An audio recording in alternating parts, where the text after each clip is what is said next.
منصور آج گھر پر موجود نہیں تھے، اسی لیے روحان اگول کے خیال سے جہانگیر کو پورا ٹائم دے رہا تھا۔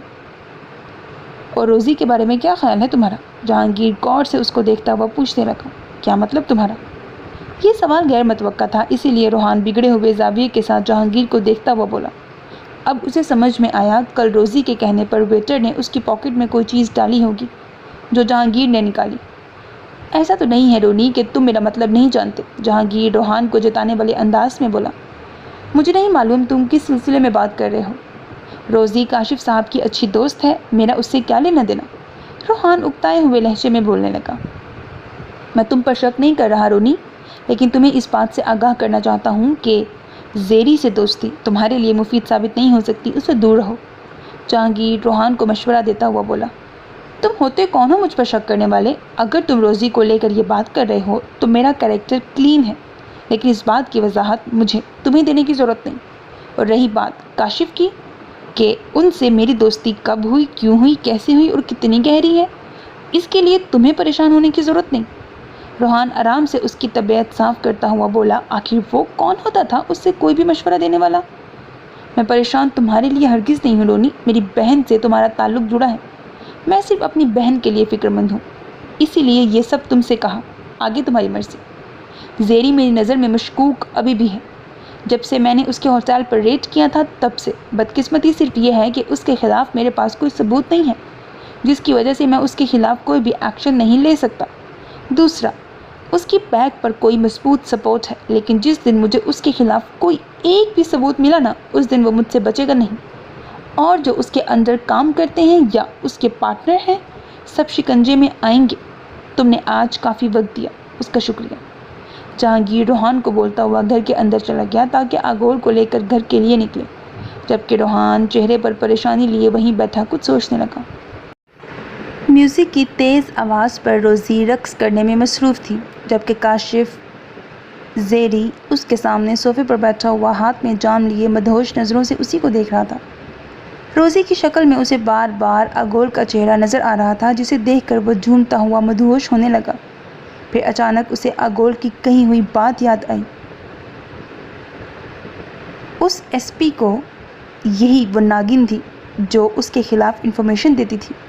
کاشف زیری روزی کو نفرت سے دیکھتا ہوا سوچنے لگا اور ہاتھ میں موجود جام خالی کر کے گلاس کو روزی کے پاؤں کے قریب پھینکا۔ صرف ایک پل کے لیے اس کے پاؤں تھمے، دوسرے ہی پل وہ کاشف زیری کی طرف مسکراہٹ اچھالتی ہوئی دوبارہ رقص کرنے میں مصروف ہو گئی۔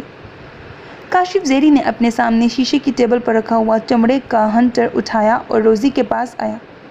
رقص کرتی ہوئی روزی کی کمر پر اس نے زوردار ہنٹر مارا۔ روزی کے منہ سے سسکی نکلی، مگر کاشف زیری کے اشارہ کرنے پر وہ دوبارہ رقص کرنے لگی، کیونکہ اکثر ایسا ہوتا تھا کہ وہ روزی کو بیڈ پر لے جانے سے پہلے شراب کے نشے میں اسے خوب مارتا پیٹتا، اسی لیے روزی کی نازک کھال بھی اس تشدد کی عادی تھی۔ وہ بنا تکلیف چہرے پر مسکراہٹ سجائے اب بھی رقص کر رہی تھی۔ کاشف زیری نے اب کی بار پہلے سے بھی زیادہ زور سے اس کو ہنٹر مارا، جس کا وہ بنا اثر لیے رقص کرتی رہی۔ اس کے بعد کاشف زیری نے ہاتھ نہیں روکا، وہ پوری قوت سے یک بعد دیگرے جنونی انداز میں روزی کی چمڑی ہنٹر سے ادھیڑنے لگا، یہاں تک کہ روزی چکنے ماربل پر گر چکی تھی۔ اس کی کھال بے تحاشا سرخ ہونے کے بعد اب جگہ جگہ سے اس کے جسم پر خون رسنے لگا تھا۔ وہ تکلیف کی شدت سے مسلسل چیخے جا رہی تھی، مگر اس کی چیخیں کاشف زیری کو مزہ دے رہی تھیں۔ وہ اپنے ہاتھ روکے بنا روزی کو ہنٹر سے مارے جا رہا تھا۔ جب روزی بری طرح سے سسکنے لگی تب کاشف زیری نے ہنٹر دور پھینکا اور روزی کے نیم مردہ وجود کو بالوں سے گھسیٹتا ہوا کمرے کے بیچوں بیچ لے کر آیا، جہاں گلاس کے ٹوٹنے کے باعث کانچ کے ٹکڑے پڑے تھے۔ جب کاشف زیری نے کانچ کا ایک نوکیلا ٹکڑا اٹھایا تو روزی کی آنکھیں خوف سے پھیلی، مگر اس میں اتنی سکت نہیں تھی کہ وہ اپنا بچاؤ کر سکے۔ کاشف زیری نے بہت آرام سے اس کی شہرگ کاٹی اور روزی بنا اپنا قصور جانے اس دنیا سے چلی گئی۔ جنید، لے جاؤ اس کمینی کی لاش کو اور اسے پولیس اسٹیشن کے باہر پھینکوا دو تاکہ اس ایس پی کو پتہ چلے اب کی بار اس نے کس سے پنگا لیا ہے۔ کاشف زیری نے جنید کو کال کر کے اپنے کمرے میں بلایا۔ جنید کے کمرے میں آتے ہی اسے حکم دیا۔ اب وہ خود صوفے پر بیٹھ کر لمبے لمبے سانس لے رہا تھا، شاید روزی کو مار مار کر وہ خود بھی تھک گیا تھا۔ جنید روزی کی لاش کو گھسیٹتا ہوا کمرے سے لے جانے لگا، تب کاشف زیری کی آواز پر وہ دوبارہ رکا۔ ایس پی کی بیوی چاہیے مجھے کل، یہاں میرے بیڈ پر، سمجھ آ رہا ہے نا تمہیں؟ روزی کا قصہ اب ختم ہو چکا تھا۔ کاشف زیری کو اب دوسرا کھلونا چاہیے تھا جس کے ساتھ وہ کھیل سکے، پھر کھلونا وہی کیوں نہ ہو جس کے لیے اس کا دل بے قرار تھا۔ میں کل رات کو ایس پی گوہر کو ایس پی کے گھر بھیج دیتا ہوں، وہ ایس پی کی بیوی اٹھا لائے گا۔ جنید کاشف زیری کو بولتا ہوا روزی کی لاش کو کمرے سے باہر لے گیا۔ اینا یار، میری بلیک شرٹ تو پریس کروا دو زاہدہ سے۔ اسے چند گھنٹے گزرے تھے آفس سے گھر آئے ہوئے، لیکن اسے میٹنگ کے سلسلے میں دوبارہ جانا تھا۔ وہ اینا سے دوستانہ لہجے میں بولا۔ 3 دن پہلے صبح جو تلخ کلامی ان دونوں کے درمیان ہوئی تھی، تب سے ہی اینا نے اس سے بات چیت ترک کی ہوئی تھی۔ روحان کو اپنے رویے کا احساس تھا، وہ غصے میں اس سے کافی زیادتی کر چکا تھا، مگر اب پھر ہر دفعہ کی طرح پشیمان تھا۔ جی، اینا مختصر سا جواب دے کر وارڈروب سے اس کی شرٹ نکالنے لگی۔ 3 دن سے وہ روحان کی ہر بات کا اسی طرح مختصر جواب دے رہی تھی۔ 3 دن سے ہی روحان آفس سے گھر آتے ہوئے ڈیلی اس کے لیے پنک کلر کے بیلا کے روز لے کر آ رہا تھا۔ اینا ان روزز کو بھی نظر انداز کیے ہوئے تھی۔ اس کا بہت دل چاہا کہ 2 دن پہلے جہانگیر کے ساتھ گھر چلی جائے، مگر بہت مشکلوں سے اس نے خود کو روکا تھا۔ یہ والی شرٹ تھوڑی کہہ رہا ہوں میری جان، وہ والی بلیک شرٹ جو پچھلے مہینے تم میرے لیے لے کر آئی تھی۔ اینا نے وارڈروب سے اس کی شرٹ نکالی، جسے روحان بیڈ پر پھینکتا ہوا اینا کی کمر پر اپنے دونوں ہاتھ رکھ کر اسے اپنے قریب کرتا ہوا بولا۔ اوکے۔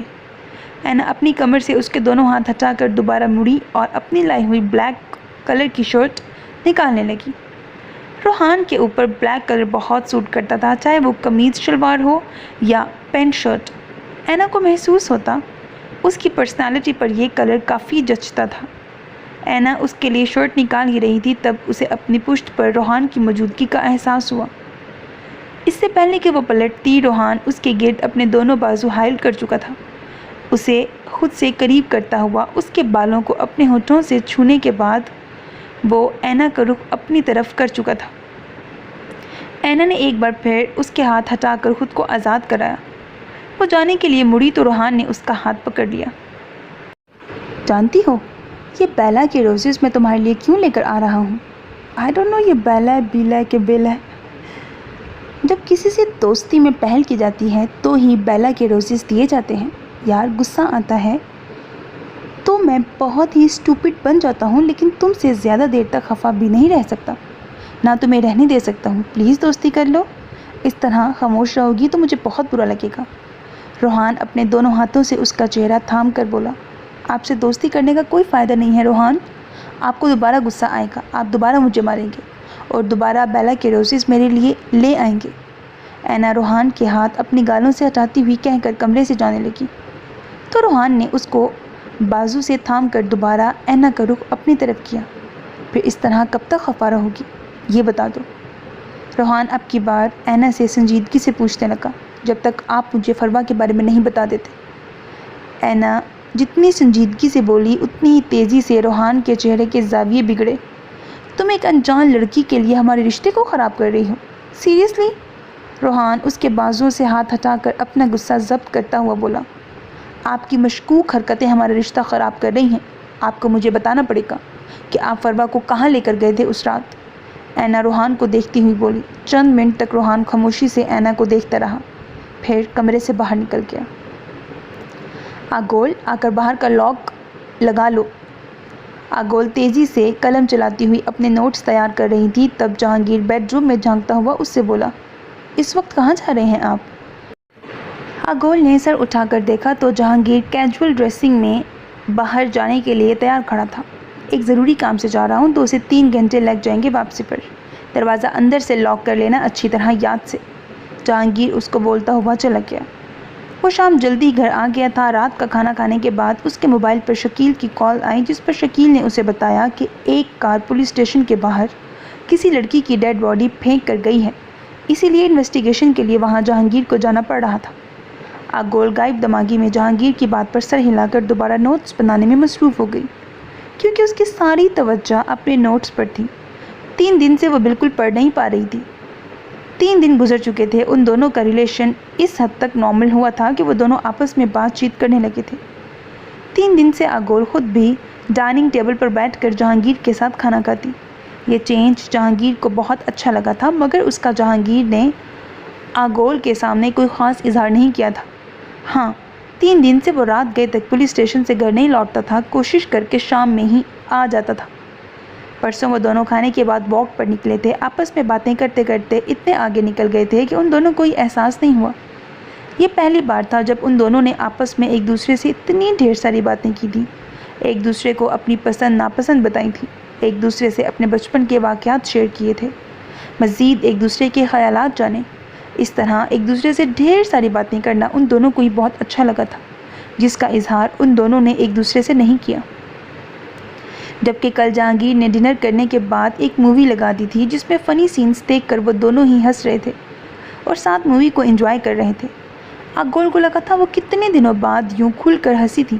جہانگیر بھی اپنی عادت کے برخلاف فنی سینز پر ہنستا ہوا مووی دیکھ رہا تھا، مگر وقفے وقفے سے اس کی نظر اپنے برابر میں بیٹھی آگول پر پڑتی۔ وہ زور زور سے ہنستی ہوئی مووی کو خوب انجوائے کر رہی تھی۔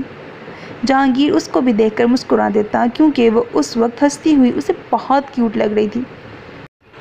مگر اچانک سے ان دونوں کی ہنسی کو بریک تب لگا جب مووی میں موجود ہیرو ہیروئن رومانٹک ہوئے۔ اب جہانگیر بالکل سیریس ہو کر خاموشی سے اسکرین پر نظریں جمائے بیٹھا تھا، جبکہ اس کے قریب بیٹھی آگول نظریں نیچے جھکائے چوٹ نگاہوں سے کبھی اسکرین کو دیکھتی تو کبھی اپنے برابر میں بیٹھے جہانگیر کو، تو کبھی اس کے نظر اپنے اور جہانگیر کے درمیان میں موجود ریموٹ پر جاتی۔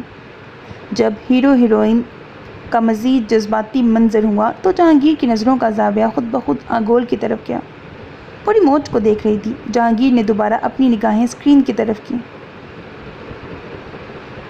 جہانگیر نے پھر اپنی نظریں ہٹا کر دوبارہ آگول کو دیکھا، جو سر نیچے جھکائے اپنے دوپٹے سے کھیل رہی تھی۔ مووی میں جو سین چل رہا تھا، آگول سے اب نظریں بھی نہیں اٹھائی جا رہی تھیں۔ جہانگیر کے دل میں اس وقت نہ جانے کیا خیال آیا جو اس نے آگول کا ہاتھ پکڑا۔ ہاتھ پکڑنے کی دیر تھی، آگول جو کہ پہلے سے ہی گھبرائی ہوئی بیٹھی تھی، چیخ مار کر ایک دم پیچھے ہوئی، جس پر جہانگیر ایک دم شرمندہ ہو گیا۔ وہ آگول کو وضاحت دینے لگا کہ وہ تو ریموٹ اٹھا رہا تھا، غلطی سے اس کا ہاتھ آگول کے ہاتھ سے ٹچ ہو گیا۔ جہانگیر کے کمرے سے جانے کے بعد آگول کو کل کتنی ہی دیر تک اپنی حرکت پر افسوس ہوا تھا۔ جہانگیر کو گھر سے نکلے ہوئے مشکل سے 15 منٹ گزرے تھے۔ آگول نوٹس بنانے میں اتنی مگن ہوئی کہ وہ جہانگیر کی ہدایت پر عمل کرنا بھول گئی۔ چونکی وہ تب جب اسے محسوس ہوا کہ باہر کسی نے دروازے کا لاک کھولا ہے، تب اسے یاد آیا کہ وہ اندر سے دروازہ لاک کرنا بھول گئی تھی۔ کون؟ آگول جلدی سے بیڈ سے اٹھی، بیڈ روم سے باہر نکل کر بلند آواز میں پوچھتی ہوئی وہ لاؤنج کے اندر آئی۔ تب سامنے سے 2 آدمی لاؤنج کے اندر داخل ہو چکے تھے۔ کون ہو تم دونوں؟ گھر کے اندر کیسے آئے؟ آگول حیرت سے ان دونوں کو دیکھتی ہوئی پوچھنے لگی۔ اسے کچھ گڑبڑ کا احساس ہوا۔ وہ دونوں ایک دوسرے کو دیکھ کر مسکرا رہے تھے۔ یہی ہے وہ بلبل، قابو کر اسے، ان میں سے ایک آدمی نے اپنے ساتھی کو بولا۔ اس سے پہلے کہ وہ دونوں آگول کی طرف بڑھتے، وہ بھاگتی ہوئی جلدی سے لاؤنج میں موجود سلائڈ ڈور کا دروازہ لاک کر کے اپنے بیڈ روم کی طرف بھاگی۔ جب وہ بیڈ روم کا دروازہ بند کرنے لگی تو تب اسے سلائڈنگ ڈور کا شیشہ ٹوٹنے کی آواز آئی۔ وہ دونوں آدمی لاؤنج میں موجود کرسی سے سلائڈنگ ڈور کا شیشہ توڑ چکے تھے۔ آگول بیڈ روم کا دروازہ اندر سے لاک کر چکی تھی۔ اس کی اپنے موبائل پر نظر پڑی جو بیڈ پر موجود تھا۔ اس نے جلدی سے موبائل اٹھا کر جہانگیر کا نمبر ملایا، جو ابھی گھر سے زیادہ دور نہیں گیا ہوگا۔ آگول سوچنے لگی۔ وہ اس وقت شدید گھبرائی ہوئی تھی۔ اس کی گھبراہٹ پریشانی میں تب بدلی جب اسے جہانگیر کے موبائل کی رنگ ٹون جہانگیر کے روم سے ہی سنائی دی۔ وہ اپنے روم میں نہیں ہو سکتا تھا، شاید وہ اپنا موبائل گھر پر ہی چھوڑ کر چلا گیا تھا۔ آگول کو رونا آنے لگا۔ وہ دونوں آدمی اس کے کمرے کے باہر کھڑے مسلسل دروازے پر دھکے مار رہے تھے اور دروازے کا لاک کھولنے کی کوشش کر رہے تھے۔ آگول نے جلدی سے روحان کا نمبر ملایا۔ روحان کے نمبر پر مسلسل بیلز جا رہی تھیں، مگر وہ کال ریسیو نہیں کر رہا تھا۔ بھائی پلیز کال ریسیو کریں، آگول روتی ہوئی بے بسی سے بولی۔ اس کی نظریں مسلسل دروازے پر ٹکی ہوئی تھیں۔ زور زور سے دروازے پر دھکا مارنے سے دروازے کے اوپر لگی چٹکنی کھل چکی تھی۔ وہ دونوں آدمی اب دروازے کا ہینڈل توڑنے کی کوشش کر رہے تھے۔